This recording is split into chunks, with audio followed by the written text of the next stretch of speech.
ان کے ساتھ جتنے قیدی ہیں 6000، میں اس کے بدلے میں یہ احسان کرتا ہوں کہ ان 6000 قیدیوں کو بھی آزاد کرتا ہوں۔ واہ واہ سبحان اللہ پیارے نبی صلی اللہ علیہ وسلم کے اخلاق کریمہ کو بھی دیکھیں کہ عدی بن حاتم، یہ عدی بن حاتم کون ہے؟ حاتم طائی ایک مشہور زمانہ کا سخی تھا، ایک ایسا سخی جو حضور علیہ الصلوۃ والتسلیم کے زمانہ پاک سے صرف کچھ سال پہلے ان کا زمانہ گزرا۔ اس کا بیٹا گرفتار ہو کر آیا اور ان کا بیٹا اور ان کی بیٹی یہ دونوں جب گرفتار ہوئے تو عدی بن حاتم وہ گھر بھاگ گیا وہاں سے اور یمن چلا گیا، لیکن ان کی جو بہن تھی وہ مسجد نبوی میں ان کے سپاہی حضور علیہ الصلوۃ والتسلیم کے سپاہی مجاہدین نے اسے پکڑ کر گرفتار کر کے باندیوں کے جھرمٹ میں انہیں بھیج دیا۔ یہ حاتم طائی کی سخاوت یقیناً مشہور ہے۔ اس کی ایک سخاوت یہ بھی ہے، آپ کو بتاتا چلوں کہ ان کے 7 دروازے تھے۔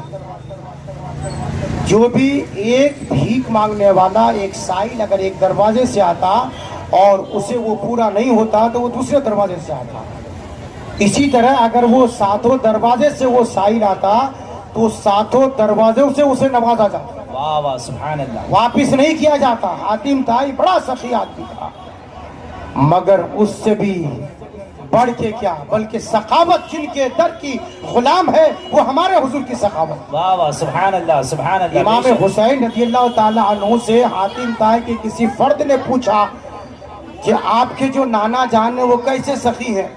تو حاتم طائی کے اس نواسے نے کہا کہ میرے جو نانا تھے حاتم طائی وہ ایسے سخی تھے کہ اگر ایک سائل 7 دروازے سے آتا تو ہر دروازے سے اسے عطا کیا جاتا، کسی دروازے سے اسے واپس نہیں کیا جاتا تھا۔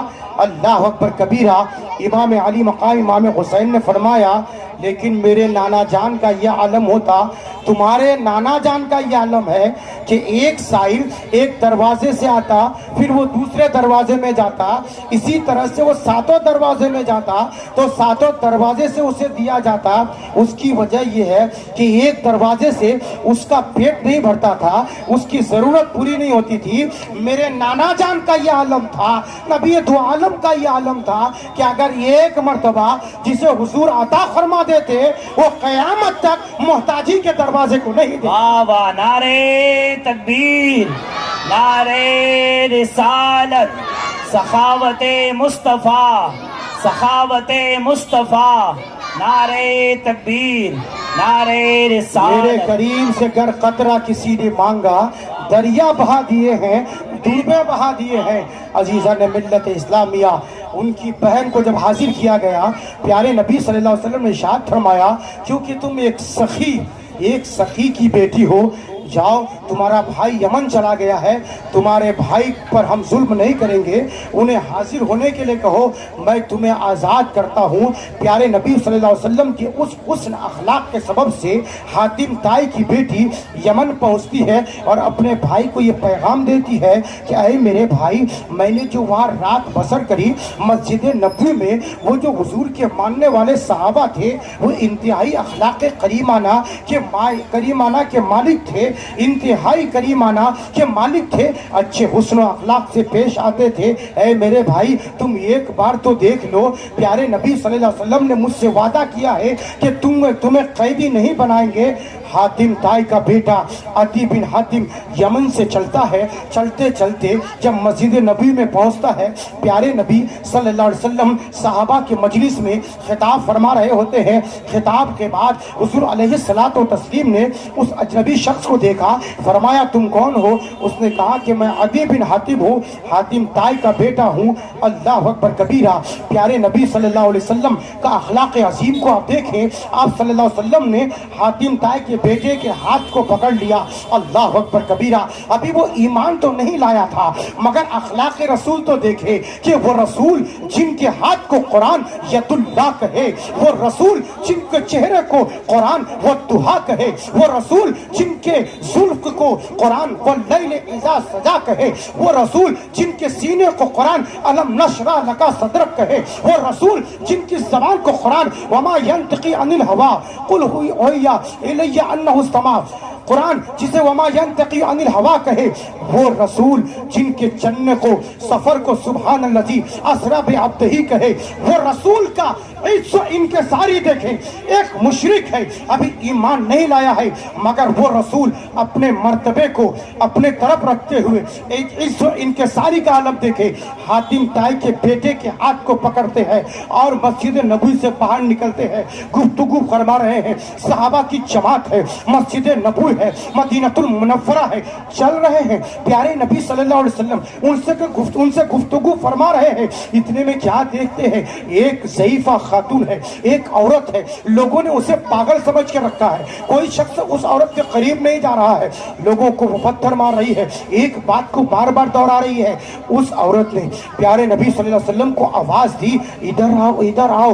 صحابہ نے کہا یا رسول اللہ صلی اللہ علیہ وسلم, یہ جو عورت آپ کو آواز دے رہی ہے یہ پاگل ہے, مدینے میں مشہور ہے. اے اللہ کے نبی ان کی بات کو آپ نہ سنیں. اللہ اکبر کبیرہ. پیارے نبی سرکار مدینہ صلی اللہ علیہ وسلم نے ارشاد فرمایا, جس کا کوئی نہیں سنتا ہے اس کا اگر میں بھی نہ سنوں تو کون سنے گا. میرے دوستو پیارے نبی صلی اللہ علیہ وسلم اس کے قریب پہنچتے ہیں, اپنے کان کو اس کے قریب کر دیتے ہیں. وہ عورت بار بار حضور سے ایک بات کا تذکرہ کئی بار کر رہی ہے. بعض وقت ایسا ہوتا ہے کہ وہ عورتیں ایک بات کو بار بار دہراتی ہے مگر اللہ اکبر کبیرہ رسول اللہ صلی اللہ علیہ وسلم کا اخلاق عظیم کو آپ دیکھیں کہ بار بار سن رہے ہیں. پھر وہ کہہ رہی ہے میں نے ایسا کہا, حضور نے فرمایا ہاں ہاں میں نے سنا. پھر کہا میں نے ایسا کہا, حضور نے فرمایا ہاں ہاں میں نے سنا.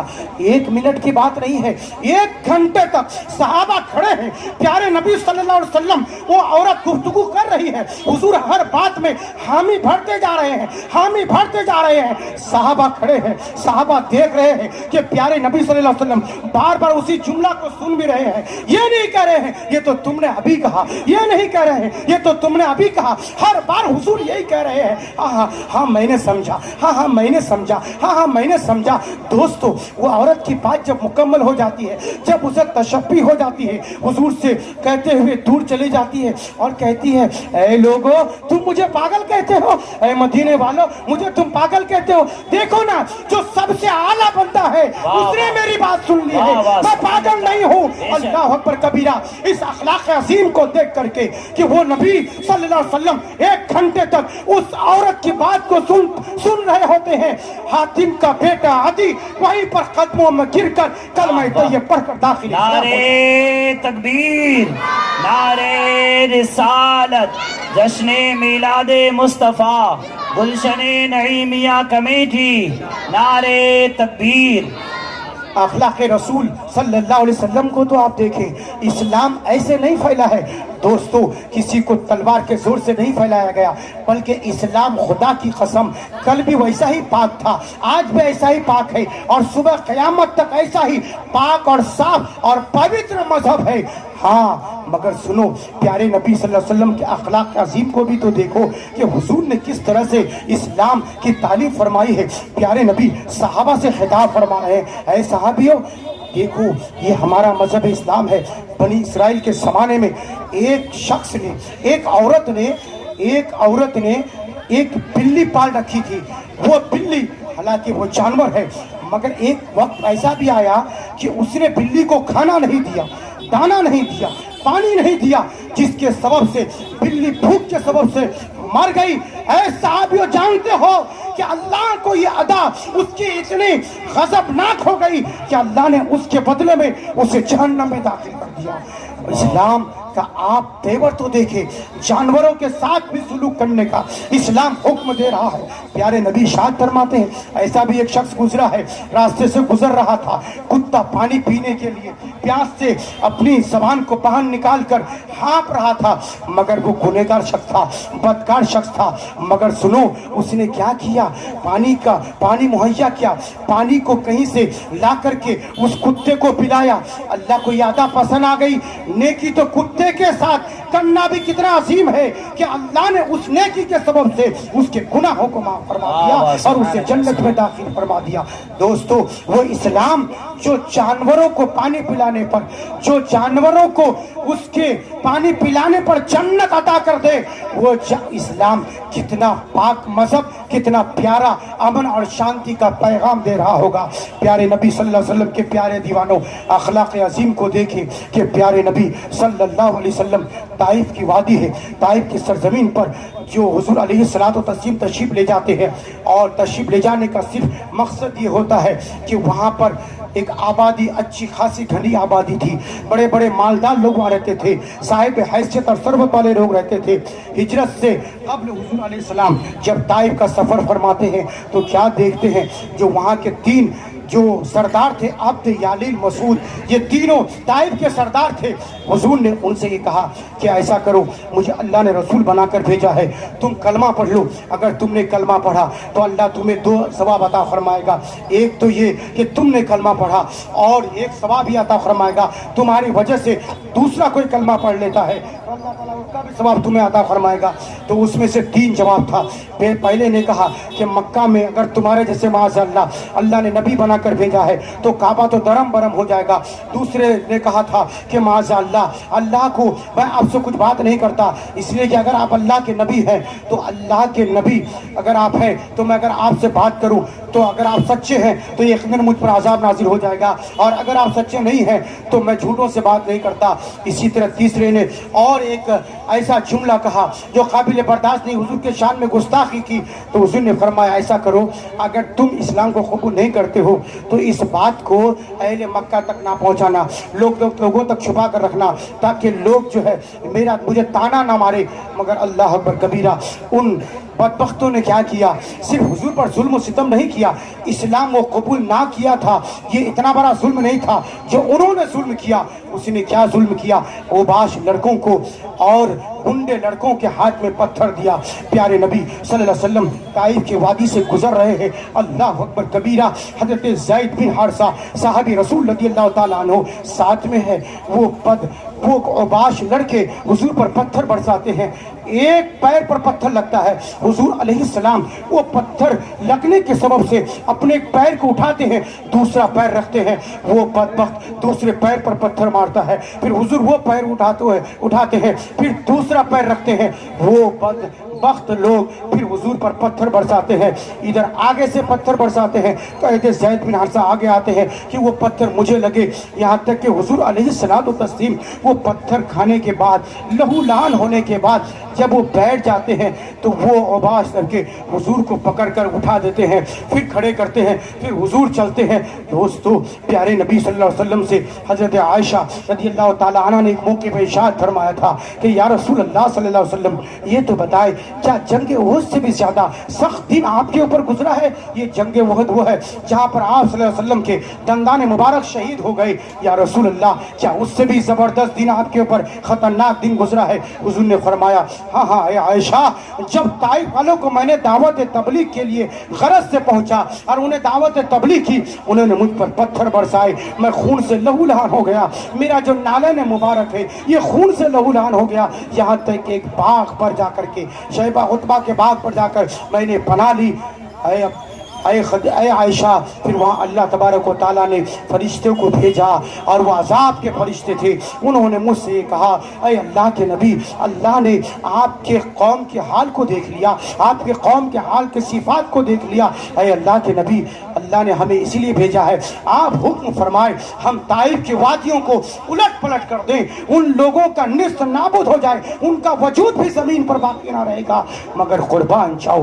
اللہ کے نبی نے ارشاد فرمایا, اللہ کی بارگاہ میں ہاتھ اٹھایا تو کیا دعا کیا, اللہم اہد قومی فانہم لا یعلمون. اے اللہ میری قوم کو ہدایت دے, وہ مجھے نہیں جانتے ہیں. اے اللہ مجھے یقین ہے آج ایمان لے کر نہیں آئے, مگر ایک وقت ایسا آئے گا ان کی جو نسلیں ہوگی, ان کی جو نسلیں ہوگی, ان کی جو اولاد ہوگی, یقیناً وہ تیری بارگاہ میں سجدہ ریز. واہ واہ سبحان اللہ عزیزان سبحان ملت اسلامیہ, اسی اخلاق عظیم کا یہ حضور اقدس صلی اللہ علیہ وسلم علیہ الصلوۃ والتسلیم کا اخلاق عظیم کا یہ پہلو تھا کہ لوگ داخل اسلام ہوتے گئے. آج بھی وہ جگہ موجود ہے, وہ باغ موجود ہے کہ جہاں پر حضور علیہ الصلوۃ والتسلیم نے پناہ لی تھی اور انگور کا خوشہ آپ کو پیش کیا گیا تھا, اور وہ جگہ آج بھی موجود ہے کہ جہاں حضور جلوہ فرما ہوئے تھے. محمد مسجد محمد نام سے وہاں پر سعودی حکومت نے ایک چھوٹی مسجد بنا دی ہے پتھر کی, جو پرانی ہے, اللہ اکبر کبیرہ. وہاں جانے کے بعد آنکھیں نمناک ہو جاتی ہے کہ کیسا وہ لمحہ ہوگا جہاں پر جس وقت میرے آقا یہاں تشریف فرما ہوں گے. اللہ تبارک و تعالی ہمیں اور آپ کو پیارے نبی صلی اللہ علیہ وسلم کے اخلاق عظیمہ پر عمل کی توفیق عطا فرمائے.